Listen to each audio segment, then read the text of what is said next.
go ahead and just start watching. I ain't gonna lie. If you have not seen Dexter, go ahead and start watching. He got the last two. Let's go. The moment. Okay, wow. Mouse.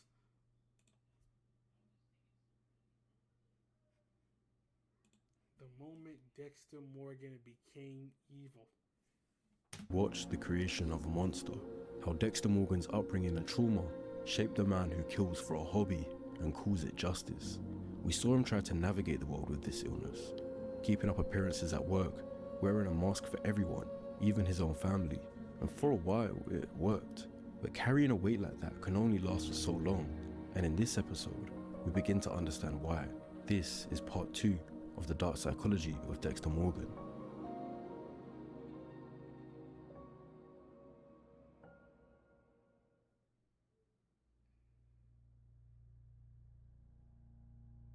Early in season 4, Dexter is severely sleep deprived from the pressures of raising an infant. In clinical terms, chronic sleep deprivation affects the prefrontal cortex, the part of the brain responsible for decision-making, impulse control, and working memory. It's no coincidence that under these conditions, Dexter commits a rare error. He fails to properly dispose of a body, gets into a car accident, and loses his memory of the kill. This event is a seismic crack in his ritualistic structure. Until now, Dexter's killings have been methodical, precise, almost sacred. But now, his brain is literally eroding under the weight of stress and exhaustion. He's no longer just compartmentalizing, he's disassociating. This is significant because Dexter's code was never meant to be purely moral, it was regulatory. It provided the illusion of order, and without sleep, emotional stability, and the space to plan, that illusion starts to break down. The kill ritual, which once gave him clarity, now becomes sloppy. The ritual doesn't soothe him anymore, it adds to the chaos. Dexter's entire psychology is built around control. He doesn't just kill to satisfy urges, he kills to reclaim the power over a world that once left him helpless in a blood-soaked shipping container. So when he begins losing control of time, memory, sleep, and routine, it triggers a deep existential threat. He compensates through obsessive concealment. He lies to Rita about his apartment, clings to the Kyle Butler persona, and even submits to marriage counseling. None of this is about love or guilt. It's about survival. If control is lost, the mask slips. And if the mask slips, the fragile ecosystem of Dexter's life collapses. This isn't sociopathy functioning in its traditional sense. It's more aligned with covert narcissistic patterns, extreme sensitivity to being exposed, compulsive management of public image. You've earned this, so hold it up high. You don't just give an extra hand, you give your... And a deep dependence on routine to sustain self-worth. Then enter Arthur Mitchell, the Trinity Killer. Arthur isn't just Dexter's target, he's a projection of Dexter's ideal self. A functioning family man and a serial killer? That sounds like evolution. That nigga looked up to that nigga. He saw him as like his teacher or his mentor. Not contradiction. But the psychological attraction runs deeper. Arthur represents what Dexter wishes he could become. A man who has integrated the mask and the monster without falling apart. Their bond is not one of hunter and prey, it's one of mutual recognition. Arthur functions as a distorted mentor figure, someone who reflects the question, can I be both? However, Dexter misjudges Arthur. Arthur is not in control. He is compartmental. Once he sees the real Arthur at his job, he really cursed out his mother. He cursed out his wife. That was crazy. He beat up his son. But his compartments are bleeding. He's deeply abusive to his family, dominated by compulsive rituals, and tormented by a traumatic past that he reenacts in cycles. In psychoanalytic terms, Arthur is Dexter's shadow self, the disowned darkness that Dexter believes he's mastered but hasn't. The deeper Dexter goes into Arthur's world, the more he sees the grotesque truth. Arthur isn't integrated, he's barely holding on, and this revelation terrifies Dexter because he begins to suspect that this is his inevitable future. Dexter's accidental murder of Jonathan Farrell, an innocent man, marks a turning point in his moral psychology. For the first time, he's committed the very sin the code was built to prevent, and the emotional fallout is disorienting. He feels regret, not just for being sloppy, but for being wrong. This is not a moral compass suddenly being activated. This is narcissistic injury. Dexter's identity as a righteous killer is challenged. His entire mythos begins to fracture. If he can be wrong about this, how many other innocents might he have overlooked? The psychological impact is subtle but lethal. Dexter has always justified his murders through certainty. Certainty that they were guilty, that he was different, that the code made it okay. But Farrell's death undermines that certainty, forcing Dexter into unfamiliar territory, ambiguity. And ambiguity is poison to someone who relies on rigid internal frameworks for survival. Much of Dexter's internal monologue this season centers around Harrison. On one level, Harrison represents hope, the chance to be a better man. But on a deeper level, Harrison also symbolizes fear. What if the darkness is genetic? What if Dexter passes it on? This duality is rich in psychoanalytic tension. Dexter is torn between wanting to protect Harrison from himself and wanting to connect with him. He sees in his son both salvation and a mirror.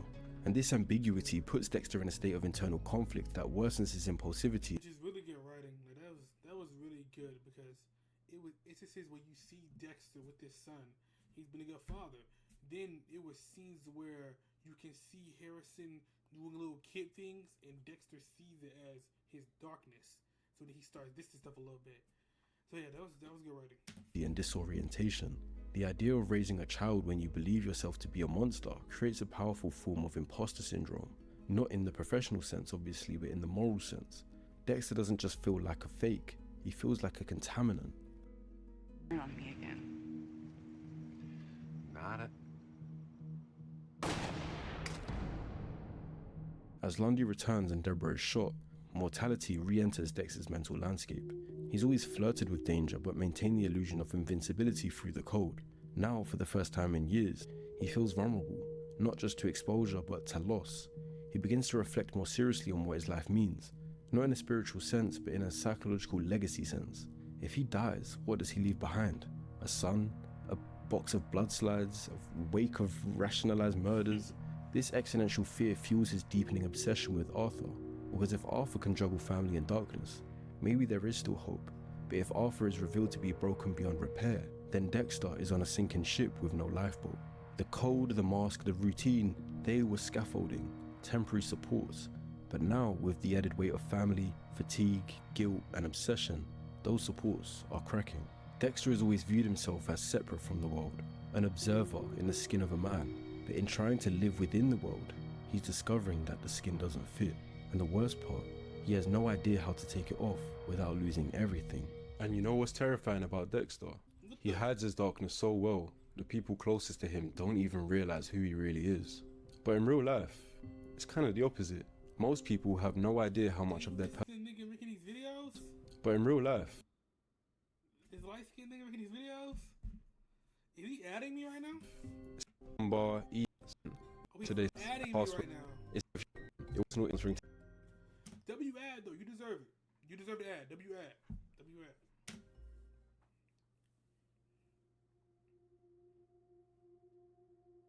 At first, Dexter idolizes Arthur.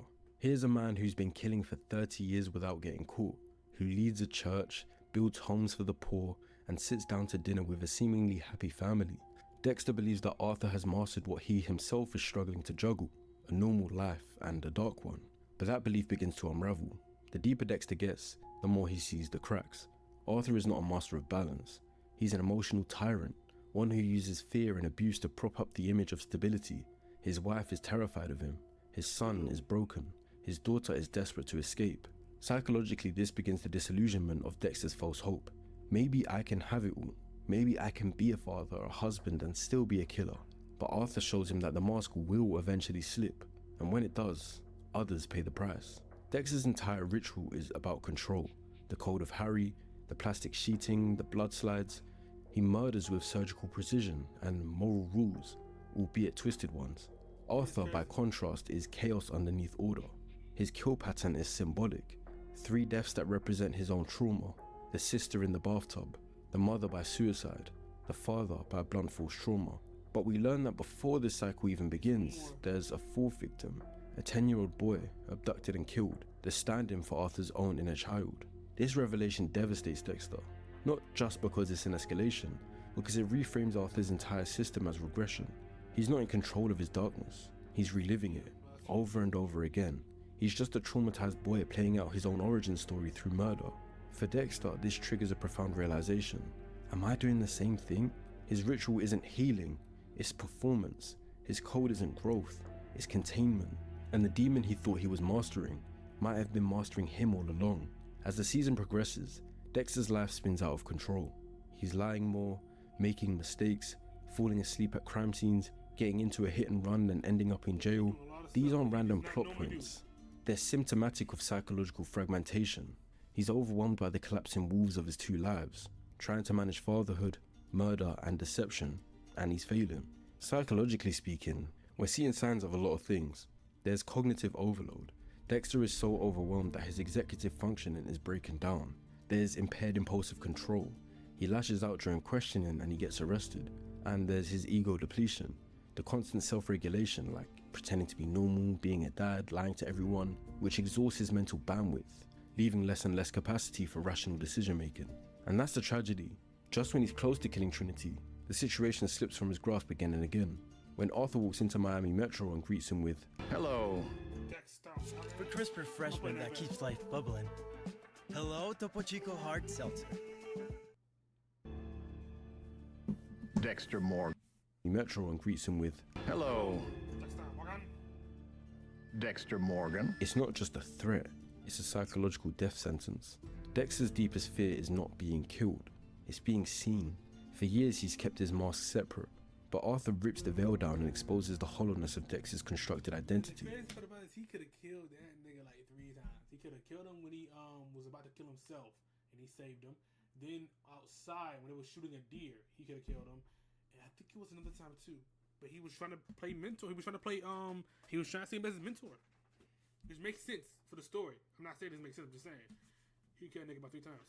And here's what makes it worse. Arthur knows him.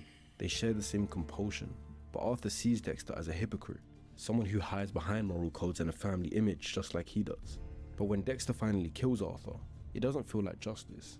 It feels like he's looking in the mirror and smashing it. The true emotional climax of season 4 isn't the kill. It's what Dexter finds when he returns home. Rita, murdered in the bathtub. Harrison crying in a pool of her blood, just like Dexter once cried in his mother's. The moment is more than poetic tragedy. It's a psychological collapse. All season, Dexter convinced himself that he could protect his family and satisfy his urges, that he could compartmentalize the killer from the father, the husband, the man, but Trinity proves otherwise. Rita is dead because of Dexter's existence. Harrison is traumatized because Dexter couldn't end the cycle. He didn't just fail to stop Arthur sooner, he dragged evil into his home. Dexter's voiceover at the end is haunting. Born in blood, both of us. Harry was right. I thought I could change what I am, keep my family safe. But it doesn't matter what I do, what I choose. I'm what's wrong. This is fate. This is the moment of fracture. He's no longer a man maintaining control. He's a man who realizes he never had it. The belief that he was a necessary force of justice is gone. The fantasy of a balanced life, destroyed. This is the psychological bottom. Not when he's killing, not when he's lying, but when he looks into Harrison's eyes and realizes, I didn't break the cycle, I passed it on. From this point forward, Dexter isn't just a killer managing his urges. He's a man carrying the weight of trauma, grief, and the horrifying truth that trying to tame the monster didn't make him less dangerous, it just made him more delusional.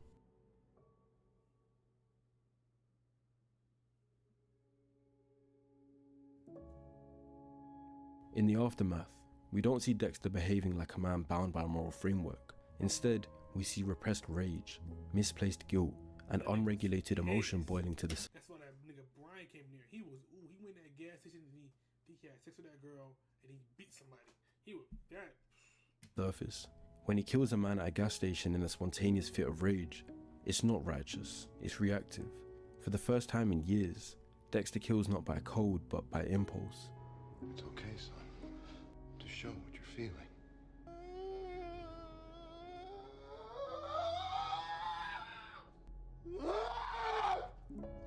This moment is significant because it shows us Dexter at his most emotionally human and his most morally unrestrained.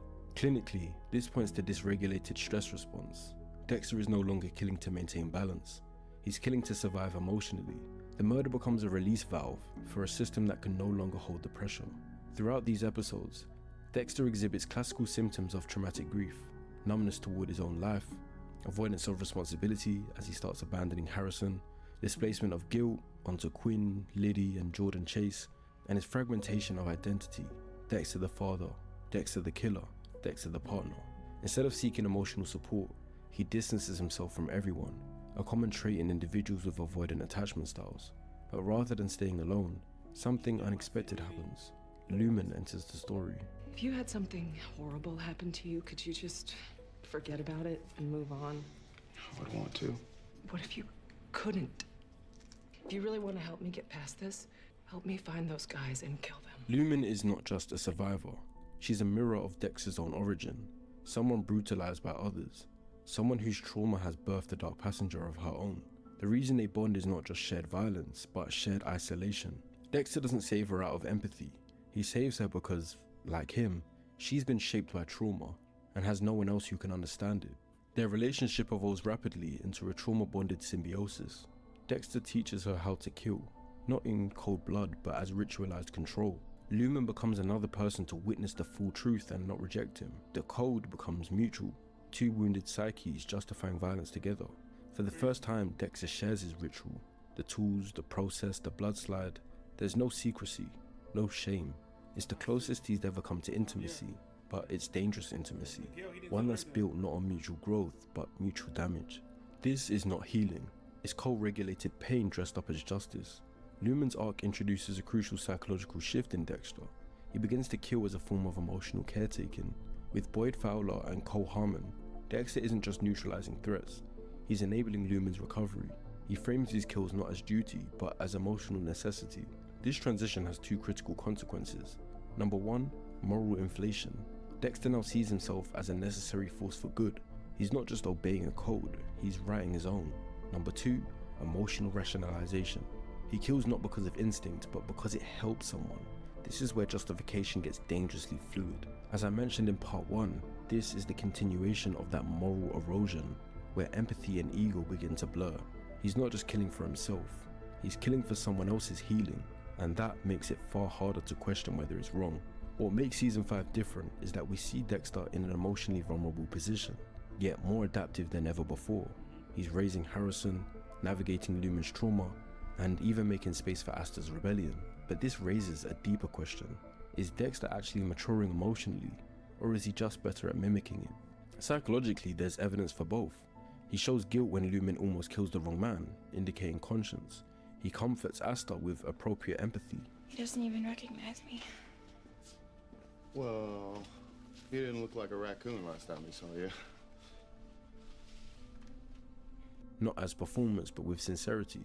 He tells Lumen she's free to leave, showing autonomy, not control. But these moments are still rooted in control. He keeps secrets, he manipulates crime scenes. He kills Liddy not because of justice, but to protect his image. His love is real, his lies are too. The two aren't mutually exclusive. That's what makes Dexter so psychologically fascinating. He's capable of tenderness and deception, intimacy and violence. The conflict with Stan Liddy is a microcosm of Dexter's entire psychological paradox. Liddy is a threat, not because he's a killer, but because he sees Dexter for who he really is. Rather than deal with it within the code, Dexter improvises, kills a man who arguably didn't deserve it. Dexter's world is becoming more flexible, but psychologically, that's a sign of instability, not growth. His rules are no longer fixed. They now change based on what serves his image, his family, his partner. Jordan Chase, the gang's ringleader, is not just a villain. He's a walking embodiment of narcissistic self-help delusion. Don't forget what happened here this weekend, Dexter. I won't. Act on what you've learned. Don't let it slip away. It's what I tell my clients. Tick, tick, tick. That's the sound of your life running out.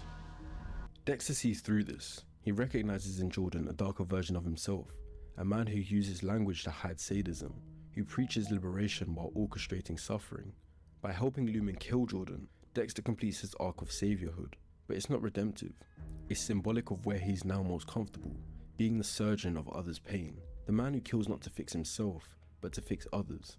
And once Lumen is fixed, she leaves, because her darkness is gone. This morning, I could tell it was gone. I don't feel it anymore. The need. Her dark passenger, it's vanished. Don't go. You can't. I can't do it anymore. What we've been doing. You don't have to. But you do. It's who you are. The pain he felt after Rita is still buried.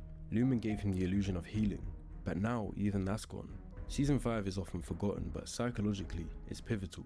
It introduces the idea that Dexter can share. Season five, I think isn't that good in terms of like the story, like Jordan Chase. You know, I really like that villain, but in terms of like the psychological aspects of it and how he hid his grief and how he's like the stories are developing, it was good. Season 5 wasn't that bad.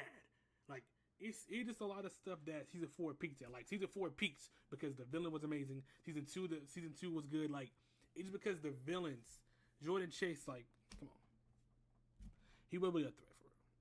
So that's what made it more. But in terms of psychologically, season 5 is good. His darkness, and that doing so is more intimate than any relationship he's ever had. But it also proves a harsher truth. Healing isn't about killing the people who hurt you, and love isn't about finding someone who accepts your demons. It's about choosing not to let them define you. Dexter's still defined by them, and when Lumen leaves, he knows. He may have a child, a job, a fake smile on his face, but he is, once again, completely alone. Meta, how can I get my 2-year-old eat his breakfast? He likes it when you make silly faces. Style or substance? Or here's another choice. Don't stop.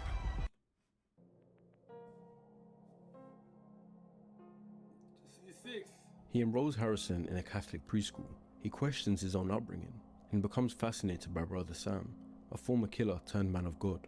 Brother Sam, unlike Dexter, is not driven by control, but by surrender, and this baffles Dexter.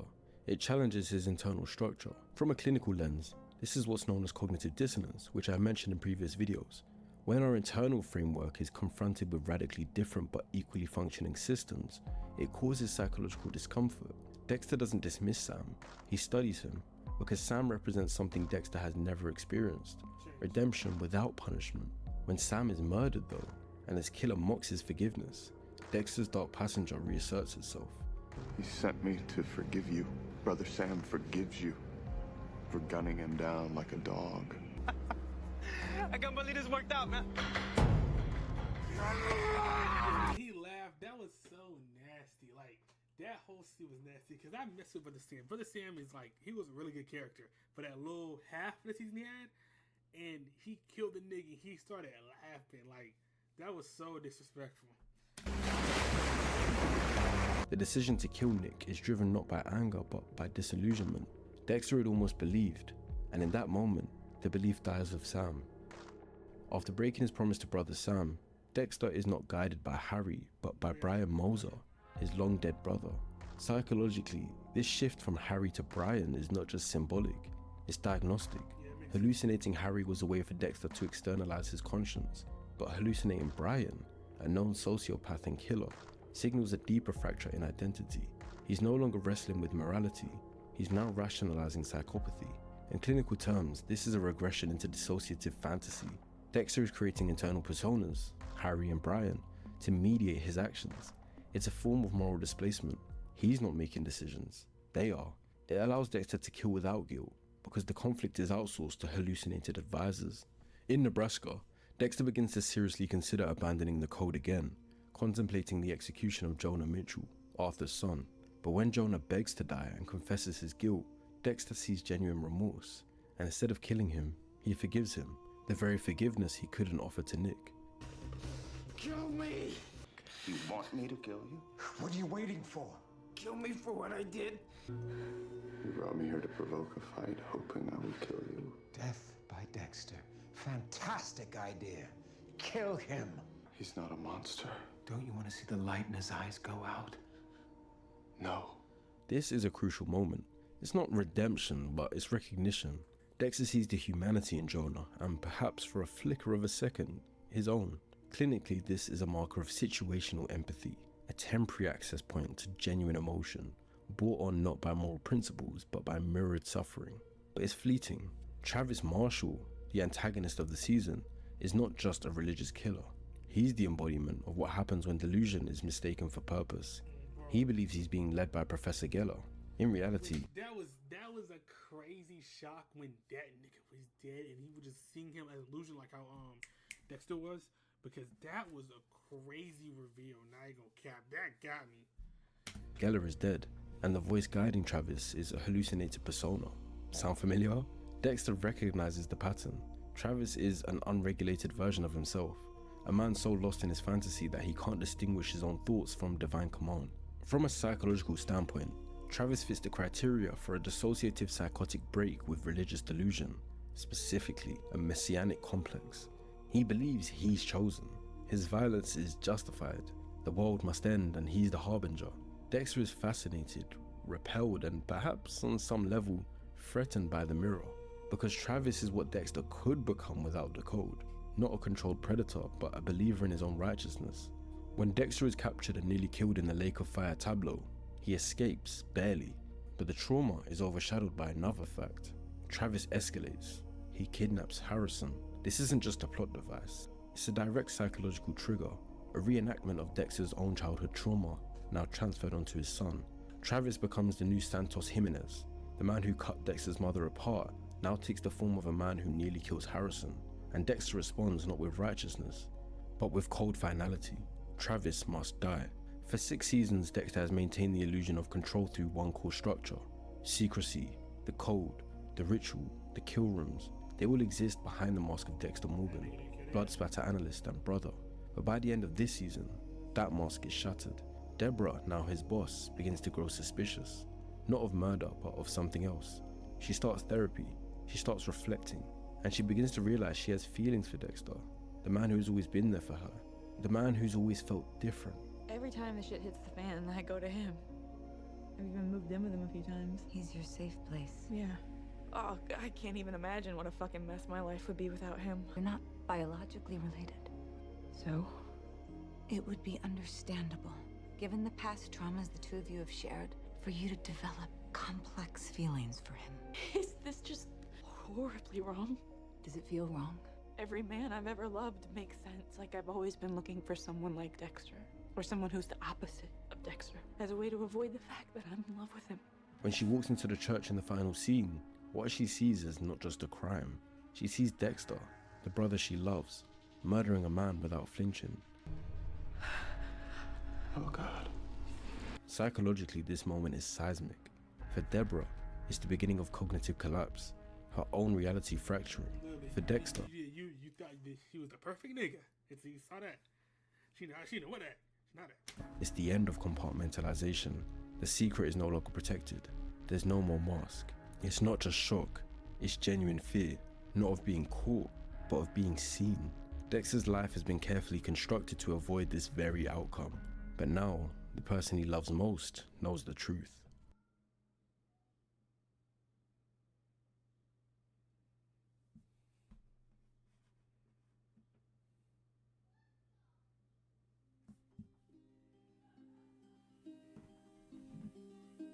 From a psychological standpoint, Deborah's arc this season is not just compelling, it's textbook.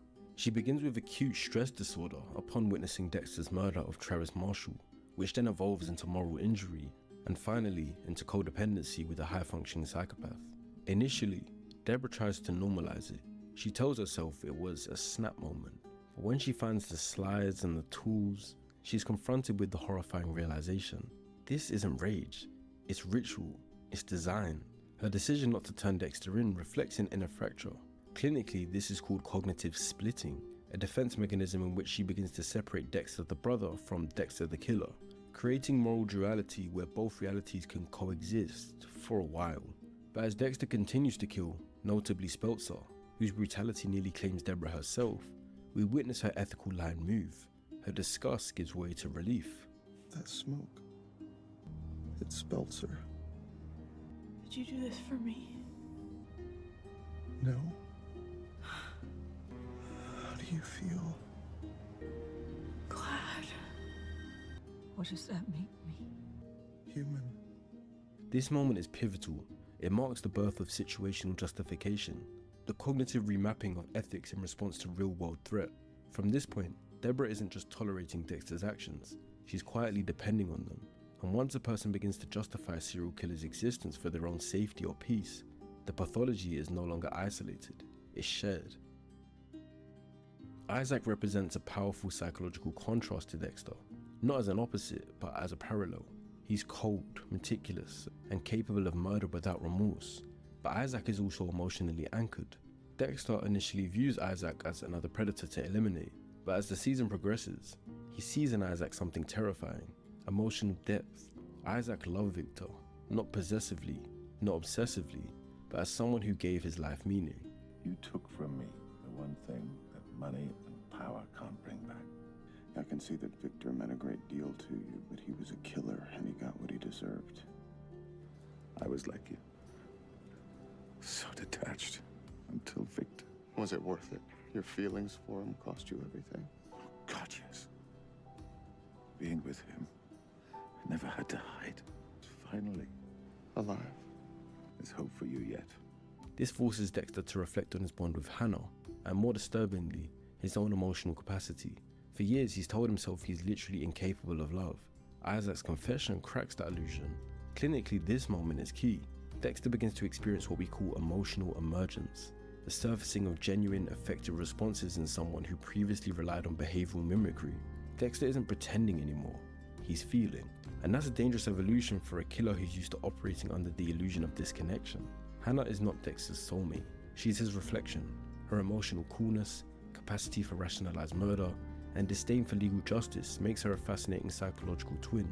What makes the relationship so compelling is the absence of shame. Hannah doesn't judge Dexter, she sees him fully and accepts him. That acceptance, psychologically, is intoxicating. Hannah strips away Dexter's need for a code. With her, he doesn't need moral justification, just emotional alignment. LaGuerta's investigation into the Bay Harbor butcher is more than a plot device. Psychologically, she represents the return of order. For 6 seasons, Dexter has operated as a high-functioning sociopath, held in check by a system he believed he could outsmart. And some things, it was just like too obvious, just like, wow, I just don't care no more. Like LaGuerta investigating, some of that stuff makes sense why she was. But LaGuerta, persistent, unsentimental, and purely driven by truth, becomes a manifestation of everything Dexter can't control. She's the superego, the internalized force of conscience, justice, and law. Dexter's response? Manipulate, frame, discredit, until finally the most disturbing evolution of his pathology. Kill someone to protect the lie, even if they're innocent. The decision to kill LaGuerta is not based on the code. It's not to protect others, it's to maintain his own life. This is the moment Dexter becomes the very thing he used to hunt, a killer of convenience. What are you doing? What needs to be done? Are you gonna kill her? You need to leave. I need to finish this. Dexter, you can't. I can, and I will. No, fuck Jesus, Dexter, you can't do If Deborah's season began with moral shock, it ends in complete collapse. By the final episode, she's confronted with a devastating choice. Kill Dexter or kill LaGuerta. Both are moral absolutes.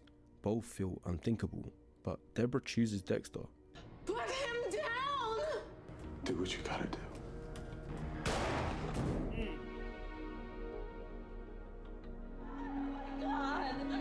Clinically, this moment is the culmination of a psychological condition known as traumatic bonding, a deep and often irrational attachment to an abuser or destructive figure due to shared secrets, dependency, or emotional chaos.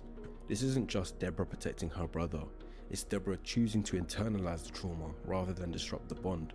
And once she pulls that trigger, Deborah, like Dexter, becomes someone who has to live with the truth she can't tell. She's crossed the final line. There's no going back. More than ever, Dexter's life is no longer compartmentalized. Everyone is tangled in the web. The code is no longer his anchor. Emotion is. And emotions, unlike codes, can't be controlled.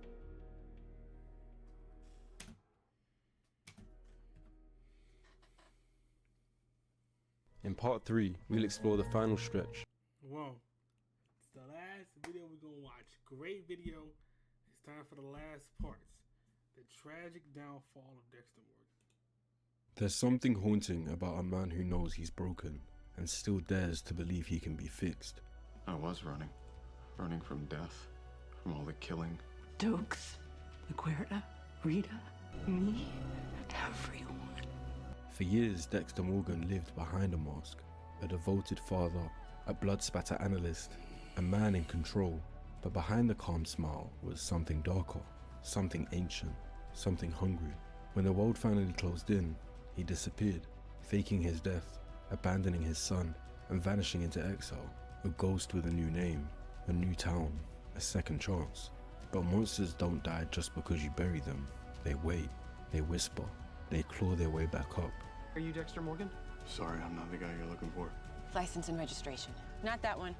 The one for Dexter Morgan. I'm Dexter Morgan, your father. But my dad taught me a code, a way to channel those urges. I'm gonna tell you everything. Because that's the only way you can feel like a real dad, right? If he looks up to you or he wants to be like you, so you could have some sick-ass serial killer family. He's nothing like you. I want to be normal. I'm sorry for everything I've done to you. This is the story of a man who tried to outrun his past, only to be consumed by it. This is the tragic downfall of Dexter Morgan. He's a good kid. He's nothing like you. What the fuck do you think that would do to him? He turned out worse than you, and you are a fucking monster!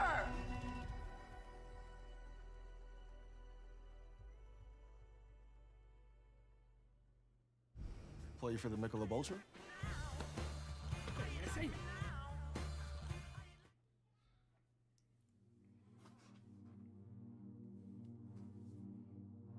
For most of his life, Dexter thought he understood who he was, a monster raised with rules. He believed Harry created the code to help him survive, to give his darkness some kind of purpose. But then season 8 hits, and everything he's built starts falling apart. And it all starts with one person, Dr. Evelyn Vogel. She's not just some expert on psychopaths, she helped create the code. The same moral framework Dexter thought was uniquely his. Turns out it was part of some clinical experiment. You were only 10 years old when your father first sought my help. I mean, it was obvious that you not only showed all the classic traits of a psychopath, but that you would eventually become a killer. So we were faced with a little dilemma. What to do with you? It was me who convinced Harry that your urges couldn't be stopped, but they could be focused. You're saying you came up with the code? Harry had a big hand in the details, but he was operating under my guidance. Vogel doesn't treat Dexter like a man. She treats him like a success story, her perfect result. And when someone sees you as a thing they built, not a person with free will, it messes with your head. From the moment Vogel steps into Dexter's life, his foundation starts to crack. She doesn't look at him with fear or judgment, she looks at him with pride. Not because he's overcome something, but because he's working the way she intended. For years, Dexter thought the code was about doing less harm, a way to channel his urges so he doesn't kill innocent people. But Vogel makes it clear that she didn't care about protecting others. She cared about proving a theory, and Dexter, he was just her evidence. That kind of revelation cuts deep. It's a textbook case of something called instrumental identity formation, where you don't develop a sense of self naturally, you're shaped to serve someone else's agenda. It's like being programmed without realizing it. And when Dexter realizes this, something shifts. His story, the one he's told himself for years to justify everything, starts to fall apart. Psychologists call this narrative collapse, when the story you've built your identity around stops making sense. You lose the ability to compartmentalize. And for someone like Dexter, who survives by separating his dark passenger from his day-to-day life, that's dangerous. It's like the walls in his mind start caving in. Nothing feels secure anymore. While Dexter's trying to keep it together, Deborah's already falling apart. She's quit the police force, she's drinking too much, hooking up with random guys, and working private security jobs for a paycheck. But none of that is the issue. It's why she's doing it. Deborah's living with something called moral injury. It's what happens when you do something that goes against your core values so deeply that it shatters how you see yourself. Killing LaGuerta wasn't just a bad decision, it broke her. And the worst part is she did it for Dexter. Not justice, not survival. She did it to protect her brother. So now she doesn't just feel guilty, she feels like she doesn't deserve to be a good person anymore. Her lowest point comes when she tries to drown both herself and Dexter in a car crash. It's not just a suicide attempt, it's her trying to erase everything. The guilt, the pain, even him. But then she saves him. At the last second, she pulls him out of the water. That moment is so raw because it shows that despite everything, a part of her still cares. She doesn't want to, but she does. That's the cruel thing about trauma. It doesn't always kill your emotions. Sometimes it traps you in them. Then comes the brain surgeon, a serial killer with a creepy signature. He removes the part of the brain linked to empathy. It's surgical, clinical, almost symbolic, and it hits close to home. And then there's Zach Hamilton, a young killer just like Dexter once was. He's cold, smart, and obsessed with blood. Instead of killing Zach though, Dexter tries to mentor him. Not out of compassion, but because he's trying to prove something. He wants to believe that people like him can be saved, not by therapy, but by structure, by rules, by the code. If Zack turns out okay, then maybe Dexter's life wasn't all manipulation. Maybe it meant something. But Zack ends up dead, and so does Vogel. And that tells Dexter everything he needs to know. The code doesn't protect anyone anymore. But when things couldn't get more complicated, Hannah McKay re-enters the picture. She's a killer too, but Dexter sees her as different. Not because she's harmless to him, but because with her, he feels something. That's when Dexter makes his most dangerous mistake. He starts confusing emotion with justification. There's a term for this: emotional exceptionalism. It's when you think love makes your actions okay, even if they go against your principles. Dexter knows Hannah's dangerous.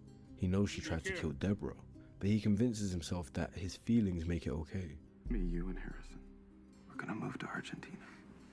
We'll make it work, Dex. I can get my notice at Miami Metro, say I'm burnt out. I'm taking Harrison to travel for a while. And suddenly the code doesn't matter. Argentina, their dream of running away, becomes more than a location. It's an escape from consequences, from identity, from reality, but there's no running from who you are. Everything comes full circle when Dexter finally catches Oliver Saxon, the brain surgeon. Normally, this would be the moment he sets up the kill room, lays down the plastic, takes the blood slice, goes through the motions. But this time, he pauses, and then he lets Saxon go. I'm feeling a much stronger Bull. I don't need to kill you. Then don't. Walk away. I will. I guess I'll live to see another day. Oh no, you're still gonna die. Just gonna be in the electric chair. But that decision destroys everything. Saxon escapes, Deborah ends up shot, and Dexter learns the final brutal truth. Without the code, he's not a reformed killer. He's a man who can't control the chaos anymore. Dexter goes to disturbing lengths to hide his identity. But in real life, most people don't even realize how much of their personal identity maybe into a clear By the time we hit the season 8 finale, Dexter isn't the same person we met in season 1. And that's not because he's changed. It's because everything he believed in has fallen apart. The rituals, the structure, the rules he lived by, they don't mean anything anymore. Dexter always thought he had things under control. The code gave him structure. The blood slides, the plastic wrap, the calm rituals.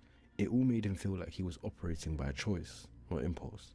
But when Deborah got shot and later suffered a stroke in the hospital, that illusion completely shatters. He's faced death before, but this time it hits different. This time it's not a criminal or a victim, it's his sister, the one person he truly loved. And he can't fix it.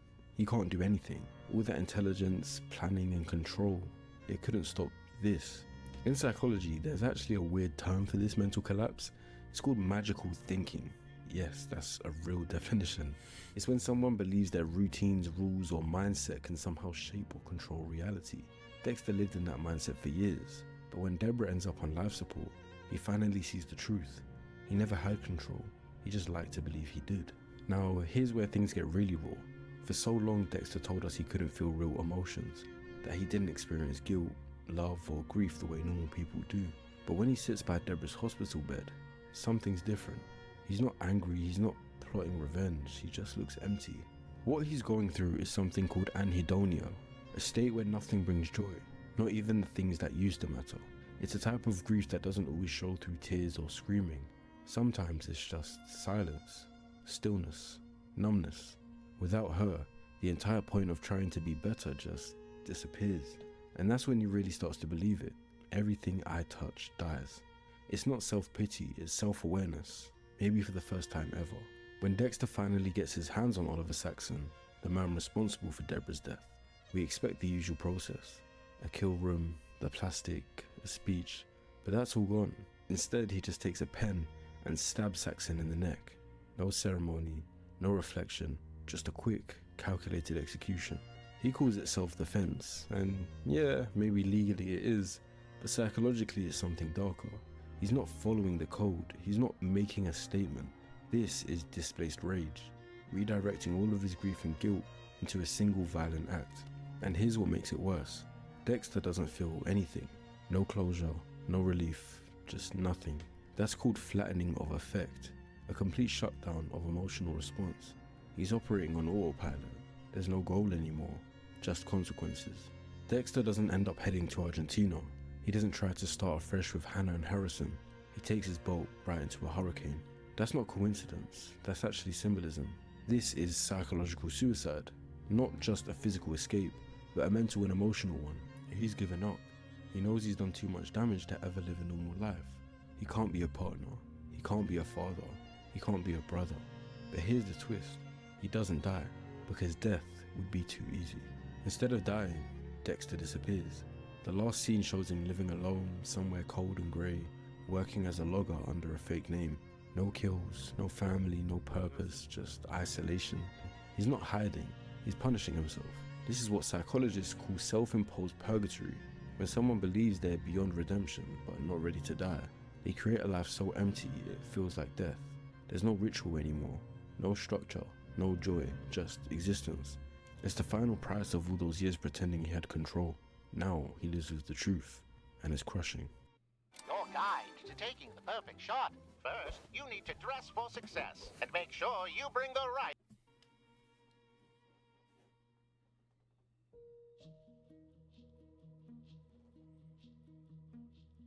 When we first see Dexter again, it's clear he's not better, he's just buried deeper. Living as Jim Lindsay in a snowy small town, working in a bait shop, dating the local cop. It all looks peaceful, but none of it is real. He hasn't healed, he's just hiding. For nearly 10 years, Dexter hasn't killed anyone. But this isn't recovery, it's straight up repression. His morning runs, the isolated cabin, his strict schedule, all of it is a way to keep the dark passenger locked away. In psychology, this is called avoidant coping. Instead of facing your urges or emotions, you build your life around dodging them. Think of it like an alcoholic who avoids bars, doesn't keep alcohol in the house and cuts off all drinking friends. It might work for a while, but the root issue is still there. Then there's Deborah, now just a voice in his head. She's not supportive like Harry was. She's relentless, angry, judgmental. She's the voice of guilt that never shuts up. Dukes, LaGuerta, Rita, me, everyone. That's what makes her powerful. She doesn't help him avoid the truth. She reminds him what happens when he ignores it. The breaking point comes when Matt Caldwell shoots a white stag, this peaceful, symbolic animal Dexter's been tracking, and something inside him snaps. The stag wasn't just an animal, it was a symbol of peace, of purity, of Dexter's illusion that he could live without blood. Once it's dead, Jim Lindsay dies with it. When Dexter kills Matt, it's shaky, hesitant. There's no pleasure, no satisfaction, just instinct. But you can feel it. The old rituals start calling back. The kill site, the blood, the lie that it's deserved. And this is important. It's how he justifies stepping back into darkness. He frames it as justice, but it's still murder. That's how the mask begins to slip. Then Harrison shows up, and the entire story flips. Dexter has spent years pretending the past was buried, but when his son appears, looking for answers, everything he ran from comes rushing back. It's me, Harrison. I don't know who you're talking about. But you look just like I remember. Just have one of those faces, I guess. If you don't want me, fucking say it. Sorry, I'm not the guy you're looking for. Dexter doesn't tell Harrison the truth. Not at first. He lies. He tells himself he was protecting his son. But in reality, it's identity fragmentation, splitting himself into Jim Lindsay and Dexter Morgan so he doesn't have to face the damage he's done. But Harrison isn't a little kid anymore. He's angry, confused, and deeply hurt. He didn't come to Iron Lake looking for protection. He came looking for meaning, for closure. And when Dexter keeps dodging the truth, that trauma starts leaking out in all the ways it does for kids who feel abandoned. Lying, acting out, pushing people away. Then Dexter finds something chilling, a straight razor in Harrison's bag. The same kind used in his mother's murder. Trinity used a straight razor to kill his mother. He was born in blood, just like you. It's the scariest moment so far because it confirms Dexter's biggest fear. He has my dark passenger. And here we touch on transgenerational trauma. The idea that trauma doesn't end with one person. It can echo down through generations, shaping the behavior, emotions, and even brain chemistry of the next. Harrison was born in blood, just like Dexter, and now the cycle might be repeating. Deborah's ghost isn't helping Dexter figure out what to do. She's there to torment him. Harry used to guide Dexter with logic. Here's how to kill safely. Here's how to survive. Deb doesn't do that. She screams at him, accuses him, forces him to relive every person he's hurt. This is classic intrusive rumination, when the brain keeps replaying traumatic memories or critical thoughts over and over like a punishment. And it shows us something powerful. Dexter isn't emotionless. He's just never known how to process his emotions. He doesn't lack guilt, he's drowning in it. He just hides it behind structure and silence. In trauma psychology, Deborah represents what's called an internal persecutor, a part of the psyche that lashes out at the self as a form of self-punishment. It doesn't want you to heal, it wants you to hurt. Things escalate when Harrison stabs a fellow student at school and ends up looking like a hero who stopped a potential school shooting. But Dexter knows something's off. The blood patterns don't add up. The story's too clean. The weapon doesn't match the wounds. It doesn't look like self-defense. It looks staged. And this raises major red flags, not just for Dexter, but for us as viewers. Is Harrison showing early signs of what psychologists call conduct disorder? Or is he acting out from years of pain and neglect? Dexter thinks Harrison might be a young version of himself, but there's a key difference. Harrison isn't killing for pleasure. He's doing it for attention, for validation, because deep down he feels powerless, and this is how he takes control. And that's what hits Dexter hardest. Harrison isn't a monster, he's just broken. And maybe, just maybe, he still has a chance. While all of this is happening, we meet Kurt Caldwell, a man who seems like a grieving father, but something's off. He claims his son Matt is alive, sends fake messages, comforts the town, but his behavior feels rehearsed, manipulative. Dexter doesn't clock it right away, but Kurt's lying, and not just to others, but to himself. He's the kind of guy who pretends to be the good guy while doing horrific things behind the scenes. From a psychological angle, Kurt's a classic narcissistic predator. He gaslights people, plays the victim, and targets young women while keeping the appearance of a local hero.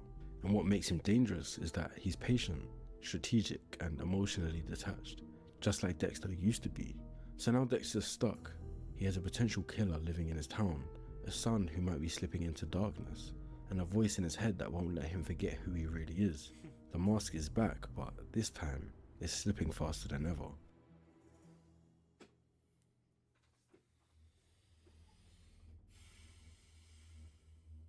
Kurt Caldwell becomes the first mirror for Dexter, not because he's a typical villain, but because he sees himself as the good guy.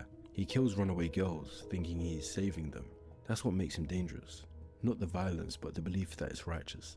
This is called malignant altruism, when someone justifies harm by convincing themselves it serves a greater good. You might think why I'm analysing Kurt, but doesn't this sound familiar? Dexter does the same thing. He tells himself his kills are for balance, for justice. But when he starts teaching Harrison about the code, as if it's some emotional support system, he slips into dangerous territory. He assumes his son is just like him, that the trauma runs the same way. But he never really asks, what if Harrison isn't broken? What if he just needs help, not a code? That's the real tragedy. Dexter isn't parenting, he's projecting. From the outside, Dexter and Harrison finally look like a father-son duo bonding over honesty. But beneath it, their relationship is built on pain. Harrison feels abandoned. He's angry, confused, and desperate to understand why his life is the way it is. When Dexter reveals his past and introduces the code, Harrison feels seen for the first time. That's where trauma bonding creeps in, when emotional pain becomes the thing that ties two people together. But instead of healing Harrison, Dexter starts shaping him into a version of himself. And it's not intentional, it's just all he knows. When Harrison helps Dexter kill Kurt, it feels like a turning point. Eventually, the identity of Jim Lindsay unravels. Angela, the Fed, puts the pieces together and confronts Dexter. He tries to spin it, he downplays the truth, but when the evidence stacks up and the lies stop working, the mask falls apart. Then comes the worst part. In trying to escape, Dexter kills Logan, an innocent man, a protector, a mentor, someone Harrison looked up to. Wait, you called me from Logan's phone. Is that his blood? There was no other way. Is Coach dead? Isn't the whole point that you only kill people that deserve it? Coach Logan's a good person. He wouldn't cooperate. It's the only way I could get back to you. Come on. That moment destroys any moral high ground Dexter had left. He didn't kill to save someone. He killed someone because he was cornered. And for the first time, he knows it. When Harrison finds out Dexter killed Logan, he isn't just shocked. He's shattered. Up until that point, he wanted to believe his dad had a reason for everything, that the code was real, that there was a line between right and wrong, and Dexter only crossed it when necessary. But now that line's gone. And here's the key moment. Harrison feels something Dexter never really did. Remorse. He doesn't want to keep killing. He doesn't want to become the kind of person who makes excuses for hurting people. Psychologists would call this intact empathy development. Harrison might be angry, he might be traumatized, but he still knows what's right. And when he realizes Dexter doesn't, it's game over. Dexter knows Harrison can't follow him anymore. He's lost him, and instead of turning himself in or facing the consequences, he does what he's always done. He tries to take control. You have to take the safety off. It's absolutely captivating. Hey, Meta, translate that. Which one of you is real? Is writing up there? This is Buick. Now. Buick. This is the only way out. For both of us.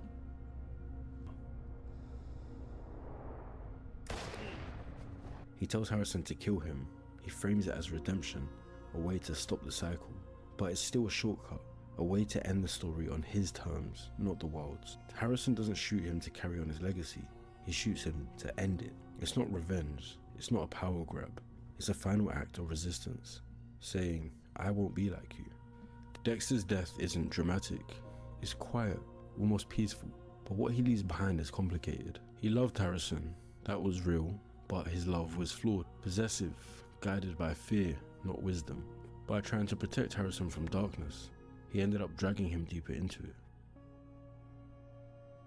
Dexter's downfall wasn't that he got caught. It wasn't that he killed one too many people.